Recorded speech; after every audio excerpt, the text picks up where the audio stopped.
ပြောက်က နေဝင်ရှိတော့မှာဟုတ်ကဲ့ဟုတ် Okay အားလုံးပဲမင်္ဂလာပါရှင်ဒီမှာနာမည်ကတော့နှစ်ပွင့်ဖြူအောင်လို့ခေါ်ပါတယ်အခုလက်ရှိမှာဆိုရင်တော့ဒီ KBTC International School မှာ Activity Department ရဲ့ Associate အနေနဲ့တာဝန်ယူထားပါတယ်အဓိကကတော့ညီမကအရင်ကဟို teaching fee ရမဟုတ်ဘူးဘာလို့ teaching fee ကိုညီမစိတ်ဝင်စားလာလဲဆိုရင်ညီမအရင်တော့ကကျတော့ဒီပေါ့နော်ဟို web developer အနေနဲ့လေဒီ career မှာလုပ်ခဲ့တာပေါ့နော်အဓိကဟိုညီမကဒီ10တန်းပြီးဆက်စခြင်းပေါ့နော်ညီမတို့အရင်တော့ငငယ်တော့ကျတော့ဒီကွန်ပျူတာတွေ laptop တွေဆိုတာအရင်မရှိဘူးပေါ့နော်မရှိတဲ့အခါကျတော့ညီမဟိုနောက်ပိုင်းမှာမှဒီ10တန်း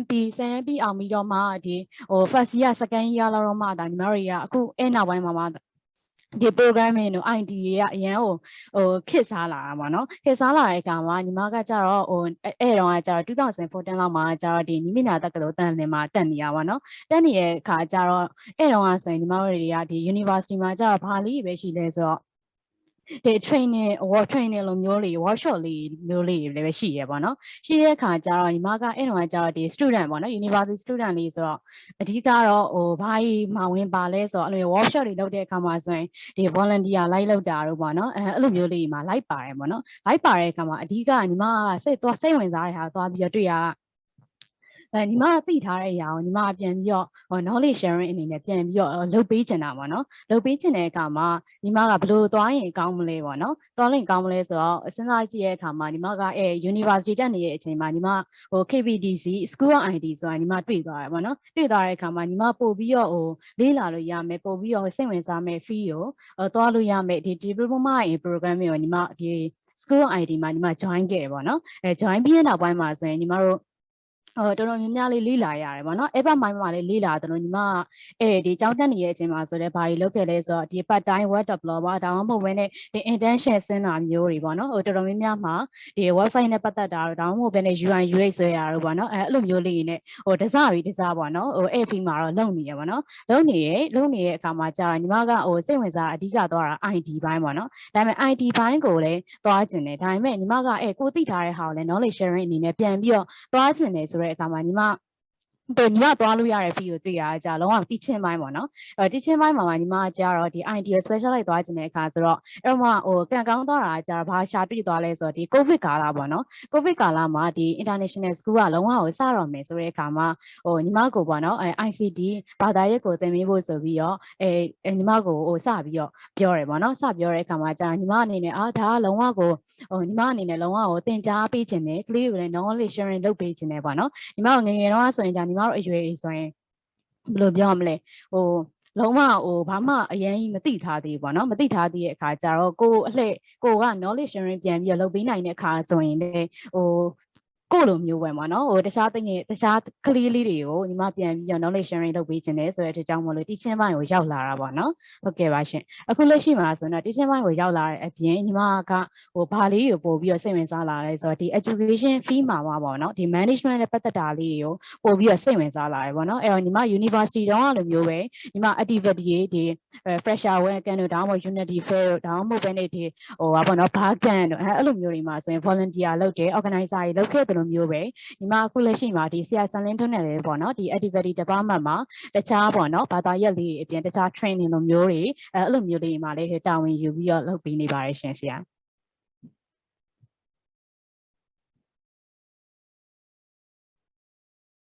ဟုတ်ကဲ့ကျေးဇူးအများကြီးတင်ပါအဲ့တော့ခုနကရုပ်တရက်နည်းနည်းလွတ်သွားတဲ့နေရာလေးရှိတော့ကျွန်တော်ပြန်ပေးလိုက်ပါနော်အဲ့တော့ဆယ်တန်းမအောင်ခင်အလုပ်စဝင်ဖြစ်တာလားဆယ်တန်းအောင်ပြီးတော့ဖြစ်တာလားဒါမှမဟုတ်ဘွဲရပြီးမှအလုပ်ကိုစလုပ်ဖြစ်တာလားအဲ့ဒီဟာလေးနည်းနည်းချန်ပြီးဟုတ်ကဲ့တကယ်နဲ့ပြောမယ်ဆိုရင်တော့ဒီမှာဟို10တန်းအောင်ပြီးတဲ့အခါမှာဆိုလဲ teaching ပိုင်းတွေတော့နည်းနည်းလေးတော့သွားတာမျိုးရှိရပါတော့ဒီ teaching ပိုင်းတော့သွားရဲဆိုရင်ညီမကျတော့ဒီ subject တွေကိုအဲ့လိုမျိုးသွားတာမဟုတ်ဘဲညီမရဲ့ဒီဟိုကွန်ပျူတာနဲ့ပတ်သက်တဲ့အကြောင်းအရာလေးတွေသွားတယ်အဓိကစပြီးတော့သွားဖြစ်တာကျတော့ဒီ part time တို့part time teacher တို့ဒီ part time volunteering လုပ်တာကျတော့ညီမရဲ့ university လိုက်မှာပို့ပြီးတော့များတယ်ပေါ့နော်ဟုတ်ကဲ့ဟိုဟာကျောင်းတက်နေတယ်ဆယ်တန်းအောင်ပြီးတော့ကျောင်းတက်နေတယ်ကျောင်းတက်နေတဲ့အချိန်ပါဆရာဟုတ်ကဲ့ပါရှင်ဟုတ်ကဲ့အဲ့ဒါစပြီးတော့တဖြည်းဖြည်းနဲ့ teaching ဘက်ကိုရောက်သွားဟုတ်တယ်ကျေးဇူးအများကြီးတင်ပါတယ်ခင်ဗျာဟုတ်ကဲ့ပါဆရာဟုတ်အဲ့တော့ဟိုဟာအားလုံးမိတ်ဆက်ပြီးတဲ့အချိန်မှာကျွန်တော်တို့အားလုံးသိကြတဲ့အတိုင်းပဲဒါကတော့ကျွန်တော် vocational landscape ပေါ့နော် vocational landscape ဆိုတာလုပ်ငန်းခွင်အမြန်ဝင်ဒါကျွန်တော်တို့က training သင်တန်းပေါ့နော်အဲ့တော့အခြေခံပြတော့ ဆရာပြည့် moment တင်တဲ့နဲ့ဒါဒီမှာပါပေါ့နော်လက်ရှိရနောက်ပြီးတော့တခြားဘာလို့အခြေခံပြည့်ကျွန်တော်တို့ target ထားမဲ့လူတွေကတော့အများဖြင့်ကဒီဆယ်တန်းအောင်ပြီးတဲ့ကလေးလည်းပါမယ်ဟုတ်လားဒါ generation တခုပေါ့နော်ပြီးလို့ရှိရင်ကျွန်တော်တို့ကဘွဲရပြီးတဲ့လူလည်းပါပေါ့နော်ဘွဲရပြီးတော့ career change လာပြီးတာမှရှိရင်ကျွန်တော်တို့ကဘွဲရပြီးတဲ့ဆိုတဲ့အချိန်မှာကိုယ့်ရဲ့တက်မြောက်လာရဆိုတဲ့ဟာကိုအလုပ်ခွင်ဝင်တဲ့ကိုကျွန်တော်တို့ကvocational အနေနဲ့ကျွန်တော်တို့စီစဉ်မှုစူးစမ်းတာလည်းရှိရတော့အဲ့လိုစူးစမ်းတဲ့အခါမှာအခုဆရာမတို့အကုန်လုံးကtechnically ကလက်တွေ့လည်းလုပ်လို့နေရဘူးနေ့စဉ်လည်းပြဿနာတွေဖြေရှင်းနေရတယ်အများကြီးပေါ့နော်အဲ့တော့ကျွန်တော်တို့ KBC group ကုမ္ပဏီကြီးတယ်ဆိုလို့ရှိရင်လည်းကုမ္ပဏီမှာအလုပ်ကိုင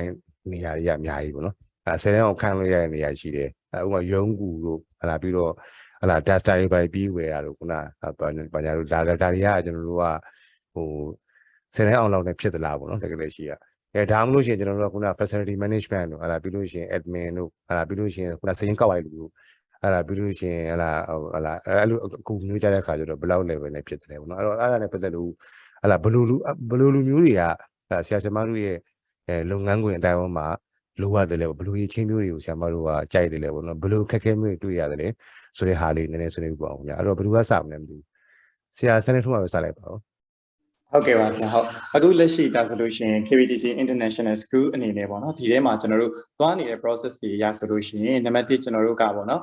ဒါဆို principal ရှိမယ်ဒါဆို vice principal ရှိမယ်ပြီးတဲ့အခါမှာကျွန်တော်တို့အဆင့်ဆင့် dean တွေဌာနမှုတွေနဲ့ပြီးရင်တွဲဖက်ဌာနမှုတွေရှိမယ်ပြီးရင် subject head တွေရှိမယ်အဲ့မှာကျွန်တော်တို့ကဒီ subject head တွေကနေပြီးတော့မှဒီမှာ teacher တွေအတွက်လိုအပ်နေတဲ့အခက်အခဲတွေကိုကူညီဆောင်ရွက်ပြီးရင်အဲ့ခါမှာကျွန်တော်တို့ဘာတွေလိုအပ်လာလဲဆိုတော့ teaching facility ဘိုင်းဆိုင်ရာ supporting အားတွေလိုလာတဲ့အတွက်ကြောင့်ကျွန်တော်တို့အကြောင်းမှာ admin ထားရှိရပါတယ်အဲ့တော့ admin ထားတဲ့အခါမှာ admin တယောက်ဒီကျောင်းရဲ့လိုအပ်ချက်တွေကိုအချိန်နဲ့တပြေးညီ up to date သင်နိုင်ရမယ်ပြီးတဲ့အခါမှာအချိန်နဲ့တပြေးညီအဲ့လိုမျိုး up to date လုပ်ပြီးတဲ့အခါမှာပေါ့နော်ဒီပြဿနာတွေကိုကျွန်တော်တို့ဒီဘေးအရာကအရေးကြီးဆုံးလေအဲ့ဒီမှာရှိနေတဲ့လိုအပ်ချက်တွေမှာဘယ်လိုအပ်ချက်ကအရေးကြီးဆုံးလဲအရေးကြီးဆုံးကနေပြီးတော့တဖြည်းဖြည်းချင်းအဆင့်ချင်းခွဲခြားပြီးတော့ကျွန်တော်ဆုံးဖြတ်နိုင်တဲ့အဆင့်ရှိဖို့လည်းလွယ်ဘယ်နေရာမှာပစ္စည်းအရင်ဆုံးလိုအပ်နေရလဲဘယ်နေရာအဓိကပြဿနာ main point ဖြစ်နေရလဲပေါ့နော်အဲ့လိုမျိုးလေးပြီးဖို့အရေးချင်းလိုအပ်တယ်ပြီးတဲ့အခါမှာတွတ်တွတ်လက်လက်ရှိရမယ်ဒါဆိုလို့ရှိရင်ကျောင်းရဲ့ admin ပိုင်းဆိုင်ရာပေါ့နော်ပြီးဒီကျောင်းတစ်ကျောင်းလုံးကိုခြုံငုံပြီးတော့နေ့တိုင်း round check နိုင်ရမယ်ပြီးရင်ဘယ်နေရာမှာလိုအပ်ချက်တွေရှိလဲဘယ်နေရာမှာအကူအညီတောင်းခံမှုတွေရှိနေလဲအဲ့ဒါတွေကိုအချိန်နဲ့တပြေးညီ update တင်ပြီးတော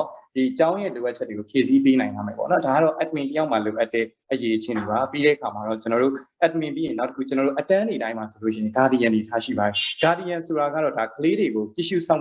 ်ကြည့်ရှုပြီးတော့စောင့်ကြည့်ပေးမယ်လိုအပ်တာတွေကို teaching learning process တစ်ခုလုံးကိုကျွန်တော်တို့ effective ဖြစ်အောင်ကူညီပေးနေရတဲ့အစိတ်ပိုင်းလေးတစ်ခုပေါ့နော်အဲ့တော့ guardian မှာဆိုရင်အဓိကလိုအပ်ချက်ရေးချင်းကတော့အနည်းဆုံးအင်္ဂလိပ်စာအကျွမ်းကျင်မဟုတ်ရင်တော့မှကျွန်တော်တို့ဒါ intermediate လောက်ရှိရမယ်ဆိုလို့ရှိရင်လည်းအဆင်ပြေတယ်အဲ့ကမှာကလေးတွေရဲ့လိုအပ်ချက်တွေကလေးတွေရဲ့ needs တွေကဘာတွေလဲဆိုတာသိပြီးတော့ကလေးတွေရဲ့အကြောင်းကို interest ဖြစ်နေပြီးတော့သူတို့ရဲ့သူတို့ကိုပေါ့နော်ပြောမယ်ဆိုအကောင်းဆုံး patient လည်းဖြစ်ရမယ်ပြီးနောက်တစ်ချက်ကဒီလိုမျိုးဆိုလို့ရှိရင်တော့ကျွန်တော်တို့က10တန်းအောင်ဓာတ်ယုံနဲ့တင်ကျွန်တော်တို့ပြောမယ်ဆိုရင်သူ့ရဲ့ဒီ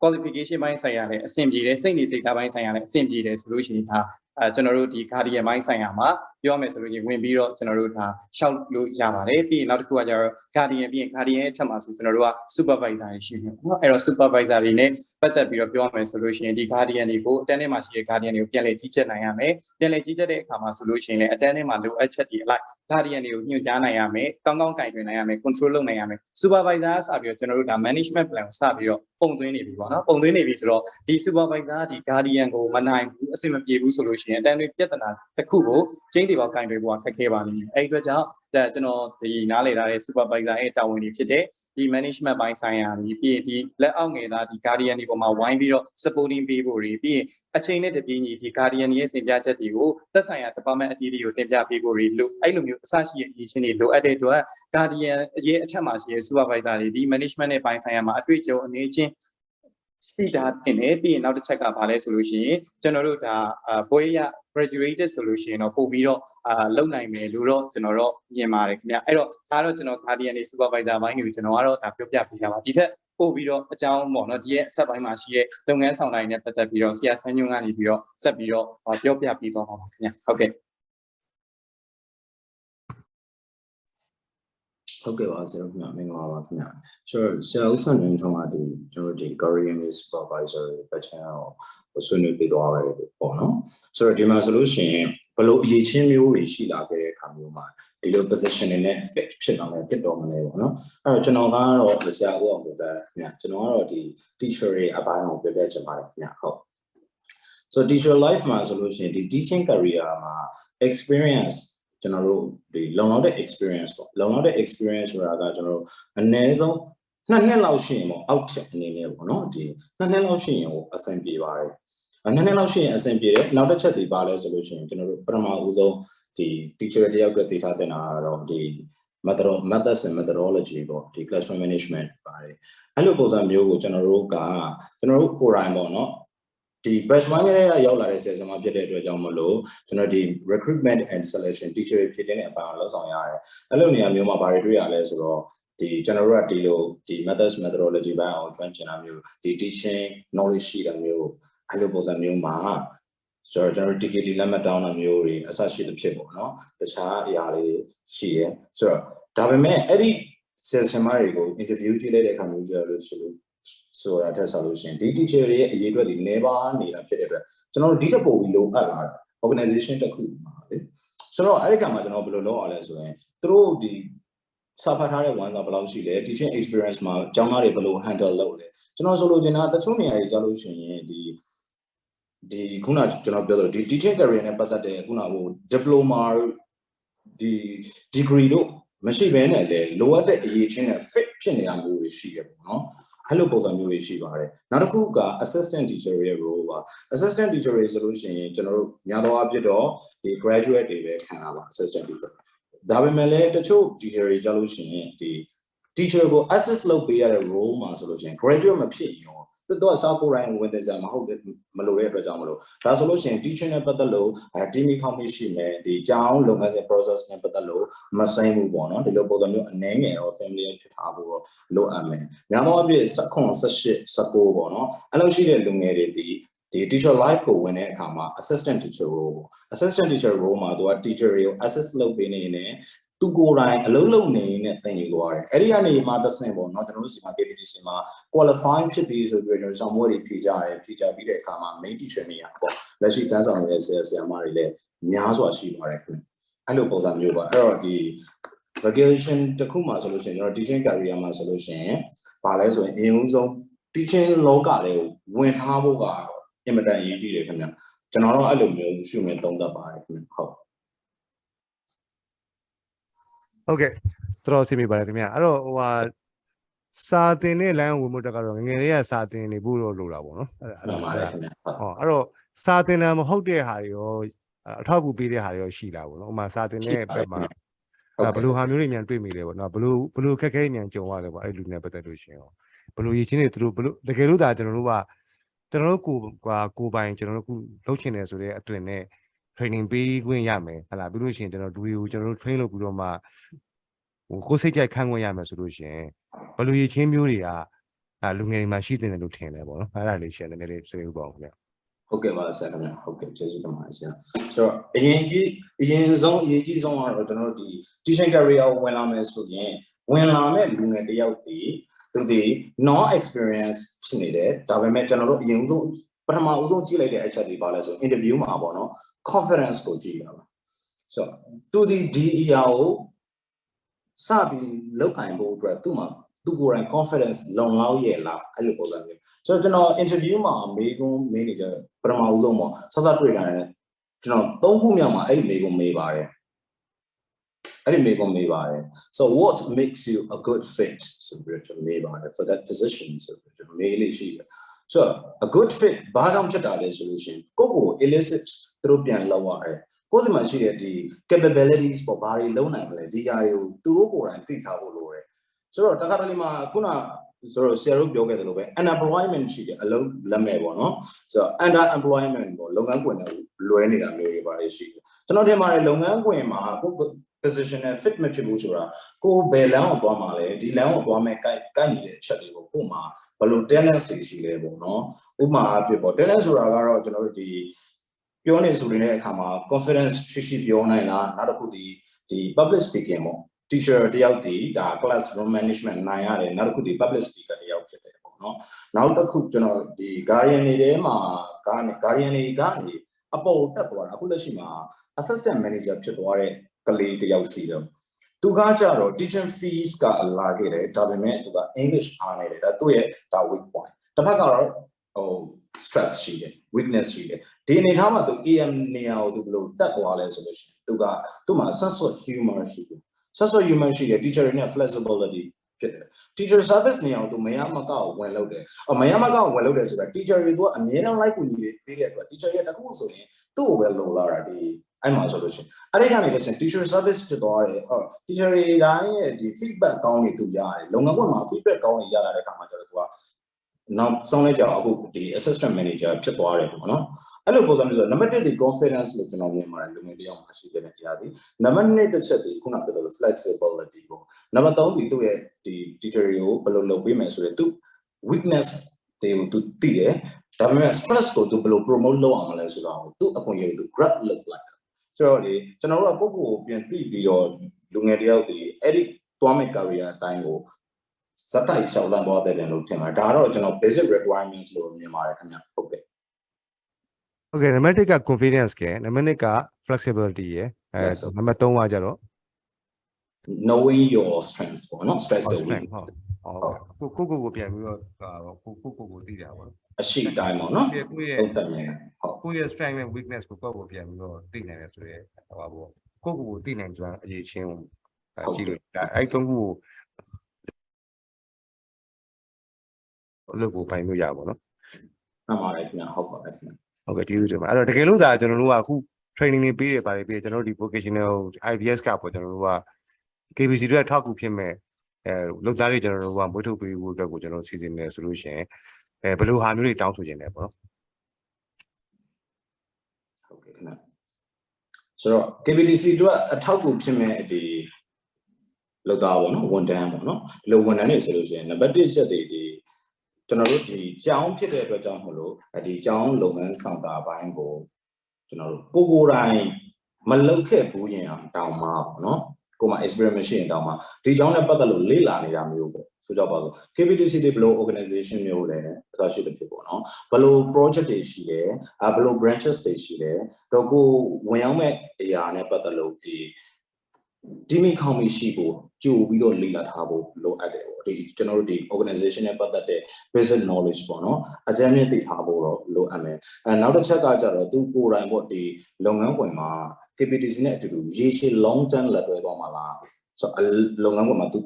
သွားချင်တဲ့ညွှန်လင်းကြောဘယ်လောက်အတိုင်းအတာတွေသွားချင်တာလဲဆိုတော့ဒီဘက်ကနေဘာတွေလိုချင်တာလဲကျွန်တော်အမြဲမေးနေကြတဲ့အရာတခုကဘာလဲဆိုလို့ရှိရင် so if you are hired as if you are assigned for this position what will it brings for us ဒါကလည်းကျွန်တော်ပြန်ကြည့်ရတယ်ကျွန်တော်တို့ဒီလို chances တွေပေးလိုက်မယ်ဆိုရင်ကျွန်တော်တို့ဘက်ကိုလည်းဘယ်လိုမျိုးဒီ what good things ပေါ့နော်ကောင်းမွန်တဲ့အကျိုးတရားတွေယူဆောင်လာပေးမှာလဲဆိုတော့ကိုကဘာတွေ produce လုပ်မှာလဲပေါ့နော်ဒီလိုရှိတဲ့စိတ်ထားမျိုးရှိတဲ့ဒီ workers တွေလိုအပ်တယ်နောက်တစ်ခုကတော့အများဆုံးကတော့ hard working people တွေကိုအလုပ်ရှင်တွေတော်တော်များများကြိုက်ပါတယ်ဒီလုပ်ငန်းမှာပတ်သက်ဆက်နွယ်နေတဲ့သူတွေပေါ့နော်အဲ့လိုလုပ်ငန်းမှာပတ်သက်ဆက်နွယ်နေတဲ့လူတွေထဲမှာပြန်ကြည့်လို့ရှိရင် promote ဖြစ်သွားတာဒီလုပ်ငန်းခွင်မှာတော်တော်လက်တက်ကြွကြွနေတယ်နော်ဒီ flexible ကြလှုပ်ဆောင်နေတဲ့သူတွေပေါ့အဆက်ဆက်ရတာပေါ့နော်နောက်တစ်ခုဒီအချိန်နဲ့တပြေးညီကိစ္စတစ်ခုပေါ်လာလဲရှင်အဲ့ဒီကိစ္စကိုကင်တွယ်ဖို့ဒီကျွန်တော်တို့အောက်ခြေဝန်ထမ်းမှာကျတော့သူက management ဆိုတဲ့အရာမလားသေးဘူးသူက consciousness ပေါ့စင်ကြယ်တုံတရားပေါ့ဒီစင်ကြယ်တုံတရားရဒီကိစ္စတစ်ခုဖြစ်တယ်ဟုတ်ပြီဥပမာအဖြစ်ကာရီယံပေါ့ကာရီယံမှာကလေးနှစ်ယောက်ဒီဆိုကြပါစို့စော့ရင်နောက်ဆိုင်ဒီဇိုင်းနဲ့တခုခုပေါ့နော် conflict ဖြစ်တယ်မျိုး confrontation ဖြစ်တယ်မျိုးသူအဲ့ဒီအရာကိုသူဘယ်လိုကင်တွယ်လဲဆိုတာကျွန်တော်တို့အရင်ကြည့်ရတယ်ဟုတ်ပြီဒီလိုမေးခွန်းမျိုးမေးပြီဆိုလို့ရှိရင်ဟုတ်ပြီအဲ့ဒီနှစ်ယောက်ကိုရုံးကနေခေါ်ပါမယ်တေးကြပြီအဲ့ဒီကာရီယံအလုံးမရတော့ဘူးဘာကြောင့်လဲဆိုတော့သူကိုယ်တိုင်ဒီမှာ consciousness နဲ့ဖြည့်ရှင်းရမယ့်အပိုင်းတွေအဲ့ဒီလို resolution ထွက်မှာမဟုတ်ဘူးဒါမျိုးကြောင့်လို့ရှိရင်ကျွန်တော်တို့ consciousness မရှိဘူးယူဆတယ်အဲ့လိုပုံစံမျိုးပေါ့နော်ဆိုတော့ဒီလိုအကြောင်းအရာလေးတွေပေါ့အချိန်နဲ့တပြေးညီဘယ်လို manage လုပ်နိုင်လဲဆိုတဲ့ဆိုင် consciousness နဲ့ဘယ်လိုကင်တွယ်နိုင်မလဲဆိုတဲ့အရာတစ်ခုကိုကျွန်တော်တို့ကြည့်ပါတယ်ခင်ဗျအဲ့လိုလေးပါခင်ဗျဟုတ်အဲ့တော့ KBTC မှာဆိုလို့ရှိရင်လက်ရှိမှာဆိုလို့ရှိရင်ကိုယ်အလုပ်ကိုဘယ်လိုချွေတာမလဲလို့အလုပ်ကိုချွေတာရဲဆိုတာအလုပ်ပြီးမြောက်မှုနှုံအလုပ်ရဲ့ quality မကျစေဘဲနဲ့ ကိုယ့်အလုပ်ကိုဘယ်လိုချလာမလဲအပွင့်လင်းဆုံးပြောရမယ်ဆိုလို့ရှိရင်ကျွန်တော်တပ်ပင်ခုတ်တဲ့အခါမှာပေါ့နော်တောက်လျှောက်ခုတ်လိုက်တယ်ပထမနေ့မှာခုတ်လိုက်တယ်အပင်20ရတယ်ဒုတိယနေ့မှာခုတ်လိုက်တယ်15ပင်ပဲရတော့တယ်အပုတ်ထပ်ဆိုင်ပြီးခုတ်တယ်နောက်နေ့73ပင်ဘာလဲဆိုတော့ပတ်စိတ်မသွေးထားလို့ right so အဲ့လိုပုံစံမျိုးပေါ့ကိုယ့်ကို skills တွေကိုအမြဲတမ်းဖြည့်နေတယ်အလုပ်တော့လုပ်နေတယ်မှန်တယ်ဒါပေမဲ့တစ်ဖက်မှာလည်းကိုယ့်ရဲ့ဒီ self learning အတွက်ဘာတွေလုပ်နေလဲအဲ့ဒါကိုလုပ်ငန်းခွင်မှာ apply ပြန်လုပ်တဲ့သူဒီအမြန်ဆုံး promote ဖြစ်သွားတယ်တိုးတက်ကြောင်းဒီ immediate မြန်သွားတယ်ပေါ့နော်အနာဂတ်လမ်းကြောင်းပွင့်သွားတယ်အဲ့လိုပုံစံမျိုးလေးရှိပါတယ်အဲ့တော့ဒီ organization တစ်ခုအနေနဲ့ဆိုလို့ရှိရင်တော့ဒီလိုလူငယ်တွေအများစုရှိနေလေပို့ကြိုက်နေလေပေါ့ခင်ဗျအဲ့လိုပုံစံမျိုးပါဟုတ်ကဲ့ပါဟုတ်ကဲ့အဲ့တော့လိုအပ်တဲ့ခုနအရေးသွေးတွေကိုခုနဒီဘက်ကပြထောင်ပေးရဆိုလို့ရှိရင် KBC ဘက်ကနာမည်ပို့ပြီးရှားရလို့တော့ဗောနော်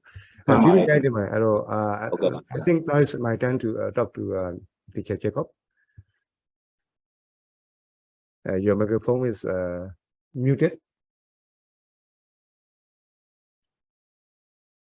is it me or yeah I'm sorry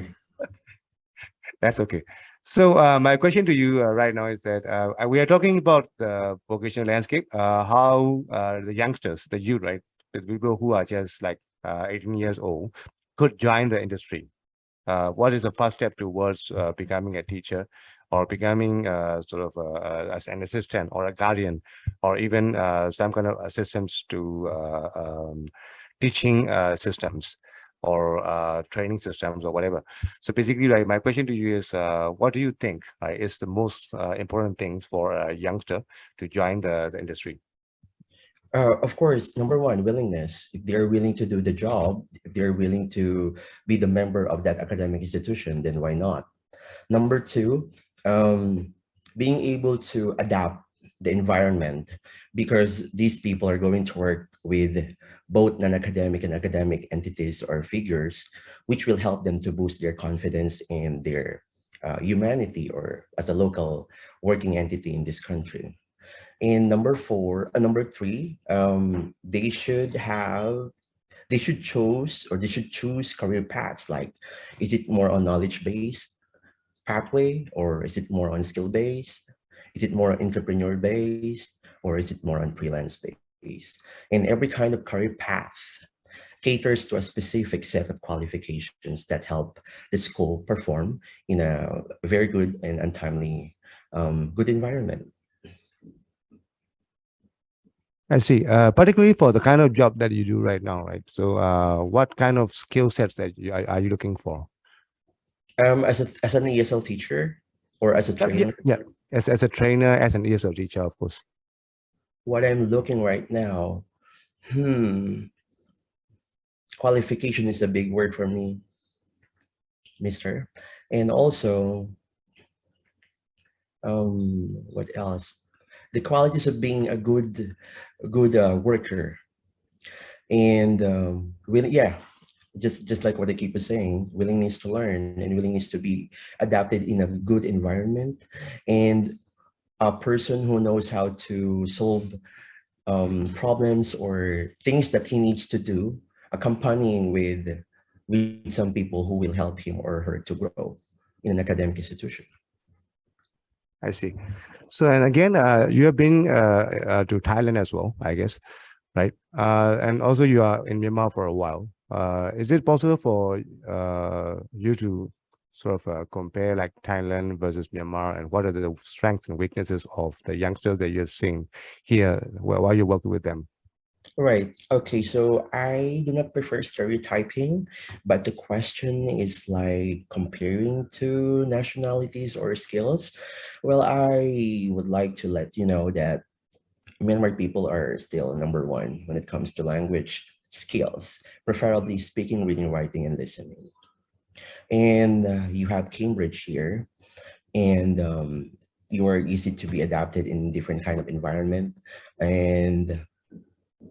students are willing to learn more and more because they have this kind of career pathway in the future. And I would say Myanmar, yeah, local people from Myanmar are still number one. I'm not asking you to choose like one against another. That's okay. Another question to you is this, right? So basically,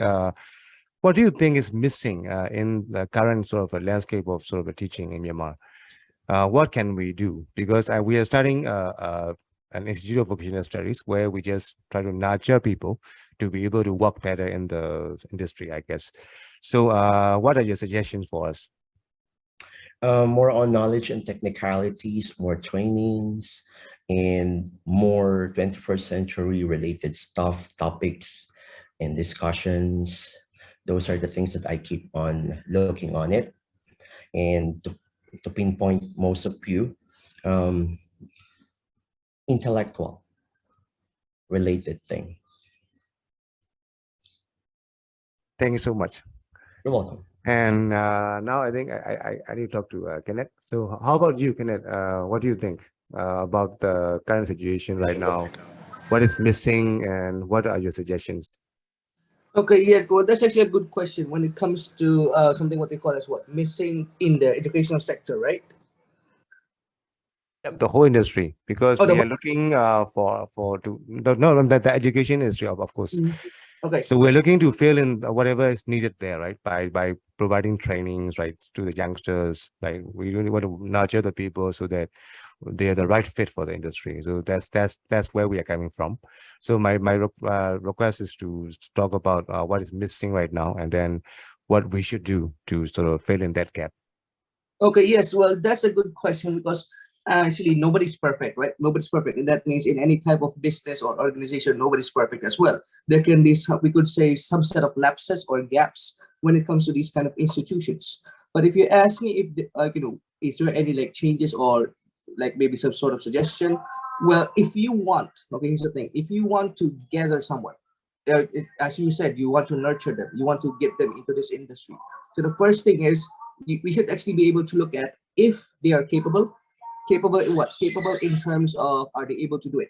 Second thing is, are they able to cope up with different kinds of people? Because in an educational field, we can come across, because when it comes to psychology, actually, we can come across with people that have what? Different attitude, right? Different attitude. Second thing is we might come up with people who are not actually weak, but we can come across people who are they're able to do good, but at the end of it, it's like we could say they need to improve. Okay, that's one thing. And we need to also make sure that how good is their understanding of, let's say, the platform that you're going to have. Because if you don't actually understand it, so how are you going to able to pick them up and put them into the educational field? Another thing is when it comes to picking out or selecting these type of people, we need to actually double check, right? Because at some point we might say that, oh, okay, they're able to do this, they're able to do that. But what about, let's say, when it comes to the skills and the knowledge and, let's say, the technicalities, as mentioned by Teacher Jacob, the technicalities when it comes to the important things, technology, right? Because with technology, this is the 21st century. We need to be able to use not only written works, but they must be able to use, or let's say, be proficient somewhat in Microsoft Word, Microsoft Excel, or stuff like those. Because as an educational field, we need to have these set of programs or these set of softwares. So we need to have, let's say, more trainings. And after more trainings, we need to have more seminars. After more seminars, we need to have, let's say, some sort of, let's say, vocational, let's say, assessments when it comes to these types of different type of people. Because again, as I mentioned, they might come from different ages. If your target age is, let's say, 18 to 19, it might be different compared to somebody who's 20 to 21 years old. And it might be different from 23 to 25 years old, based on the mindsets that each and every one have. Because if you ask me, every one of us have a different mindset. We have a different thinking. We have different ideas. So we have to, first thing is to understand them. And then if they're capable enough, then we can bring them into the educational field. Yeah, that's it. I see. So you're talking about basic software skills like preparing the PowerPoint presentations, et cetera, using emails. And Yes. also, I guess organizational skills is also important as well. And also the mindset, that readiness for the platform and other things, I guess. Is there any other sort of certified programs that we can tap onto in the educational field? Can you please suggest a little bit about those areas as well? Okay, so Yeah. So when we go about with certified programs, well, I believe there's tons and tons of certified programs for each individual to come, whether it's a seminar, Okay, because at the end of the day, we have something what we call as either a diploma, or if it is a seminar, or we need to have like some sort of certificate. Now, what is certificate? Certificate basically proves that you are able to do it. Because if you don't have those kind of certificate, then how are you going to prove to that organization that you're able to do it, right? So of course, we have different kinds of, let's say, seminars and all these, as you mentioned, all those kind of trainings. Because based on, I say here, on my understanding, I mean, like I've been to also different countries where we could see the similarities and the differences how they train. In some countries, they train the teachers annually, or they might train even teachers quarterly or maybe bi-monthly. And at the end of the day, they will select those who are capable of, and then they will what? They'll give them, let's say, some sort of promotion, or they'll endorse them to another field, or they will endorse them into these kind of sectors according to the level and capacity that they have. So yeah, if you ask me, I think there's tons in Myanmar. I believe there's lots. We just have to look further into that one. I see. So what is the most sort of what is something that comes from the top of your mind that often? Just give me one sort of a good example, if possible. I mean, what kind of sort of a certification program that most people sort of could sort of sit for and so get certified to become the professional in this industry? So yes, when it comes to so when becoming it a comes to teacher, of course, becoming a teacher. Yeah, of course, you can be a teacher, right? Because the first thing is, of course, we need to go to school. We get our diploma or these kind of certificates. But if they really want to improve, then we can have, let's say, these set of programs where we could let them not only, by certificate, let them actually explore on the field. So if you ask me based on what things, maybe we could go for, first thing is the proficiency and the qualities, of the individual, right? We need to test those, and after we test those, we could train. Most important thing is to train. I don't know how we can actually do that, but it depends on which trainer you're going to get, right? Because I believe there's tons and tons of trainers in educational field. We need to get who has a master's degree or a doctorate degree. That's one thing we can actually call somebody like who's proficient in that set of field, so that they can encourage and enlighten that one. In terms of, again, technicalities, yes. Thank you so much for your knowledge. Now I just move on to Siama. My name sorry.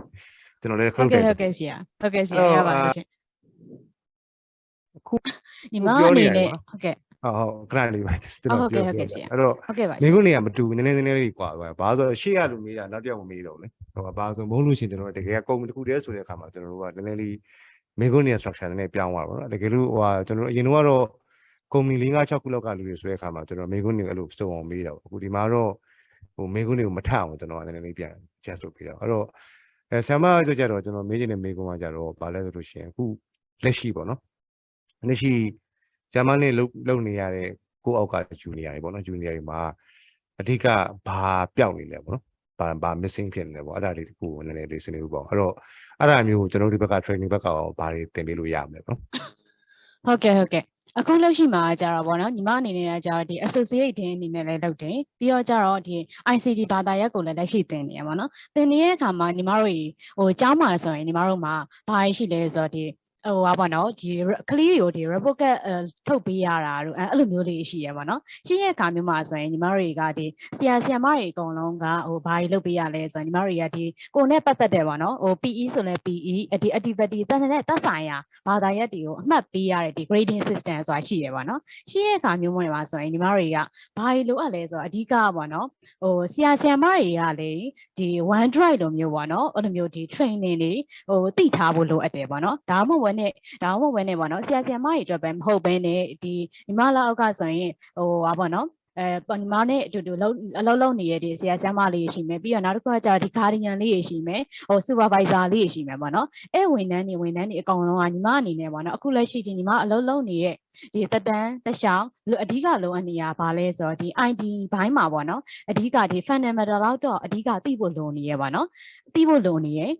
သိဖို့ဘာကြောင့်လိုနေရလဲဆိုတော့ညီမတွေကအခုဟိုလက်ရှိကကြာ KBTC International School ပေါ့နော်ဟို government sector အနေနဲ့လည်းသွားနေရမဟုတ်ဘူးပြီးတော့နောက်တစ်ခုကကြာညီမတို့အခုကျောင်းမှာဆိုရင်ကျောင်းသားတွေအများကြီးပေါ့နော်အများကြီးဆိုတော့ဒီ information တွေ data တွေဆိုတာလေလုံးဝကိုဟိုသိမ်းထားရမှာတွေကလေ supervisor တယောက်မှာဆိုလေသူ့ရဲ့ဒီ flow သူ့ရဲ့တာဝန်ယူထားတဲ့ flow မှာဘယ်အခန်းဒီမှာဟိုကျောင်းသားဘယ်နှယောက်ရှိမလဲပြီးတော့နောက်တစ်ခုကကျတော့ guardian နေနဲ့ဆိုလေသူ့ရဲ့ပေါ့နော်အခန်းထဲမှာဒီကျောင်းသားကျောင်းသူတွေရဲ့ဒီတလားစာဘယ်ကလေးရဆိုရင်တော့ဘယ်ဘာသာရပ်မှာဟိုအမှတ်အားနေနေရဲ့သူ့မှာဆိုရင်တော့ဘယ်လိုမျိုးဟိုဖွင့်ပြောဖို့လိုအပ်မလဲဘယ်နေရာမှာဆိုရင်တော့လိုအပ်နေသေးလဲဆိုတာဟောင်းမျိုးပေါ့နော်အဲ့လိုမျိုးလေးတွေကိုတလားချင်းစီပေါ့နော် measurement လုံးနိုင်အောင်လို့မျိုးလုံးနိုင်အောင်ဒီ Power BI လိုမျိုးပေါ့နော် W လိုမျိုး data information တွေကို management လုပ်ပြီးတဲ့ပေါ့နော်အဲ့လိုမျိုး training တွေအဓိကသူတို့တတ်ထားတဲ့တယ်ပေါ့နော်ဒီဆရာမကြီးဘက်ကလည်းအခုကကြာဒီ ညီမတို့ရကြာ grading system နဲ့သွားနေရအောင် grading system နဲ့သွားနေရဆိုတော့ညီမတို့ရအဲ့လိုမျိုး system ကြီးတစ်ခုသွားလိုက်ပြီးဆိုတာနဲ့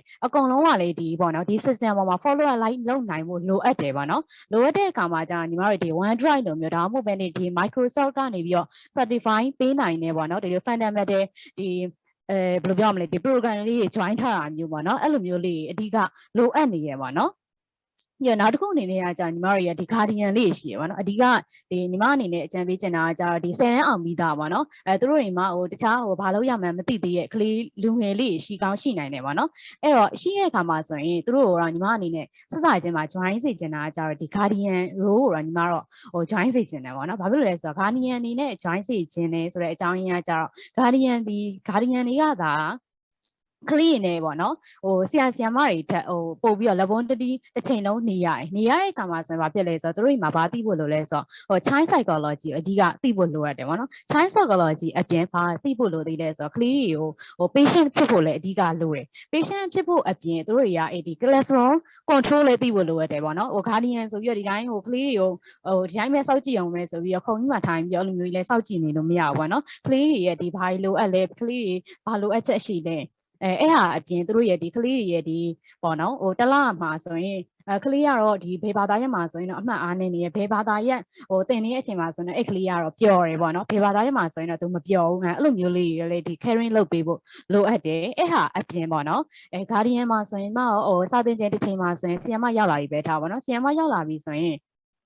အဓိကအဲ့ဆီယမတွေပေါ့နော်ဟိုပို့ပြီးတော့ support ပေးနိုင်တဲ့အဲ့လိုမျိုး requirement တွေလည်းလိုအပ်တယ်ပေါ့နော်လိုအပ်တယ်ဆိုတာညီမခုနကတော့ပြောလိုက်တယ်ပေါ့နော်ဒီ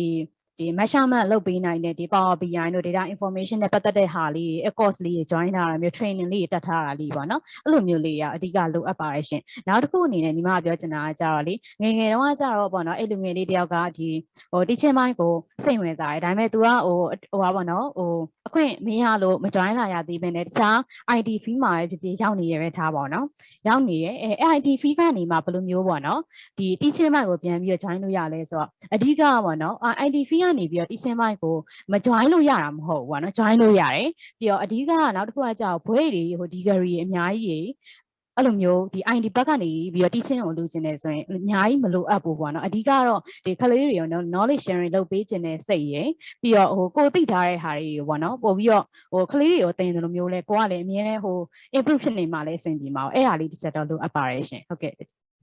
ခြားဟာလေးရာဒီဆရာမကြီးတွေလေဟိုဆက်ပြီးတော့ဆွေးနွေးပြပါလိမ့်မယ်ရှင်ဟုတ်ကဲ့ကျေးဇူးအများကြီးတင်ပါအဲ့တော့အခုဒီမှာခန်းစားကြားနေရတဲ့စကားလုံးကတော့ခုန guardian ပေါ့နော်အဲ့တော့အဲ့ guardian တွေကျွန်တော်တို့စာသင်တဲ့ဟာမဟုတ်တဲ့နောက်ထပ်ဟလာ suppose ပေါ့ကျွန်တော်ကတော့ဘယ်လိုသွားပြီးတော့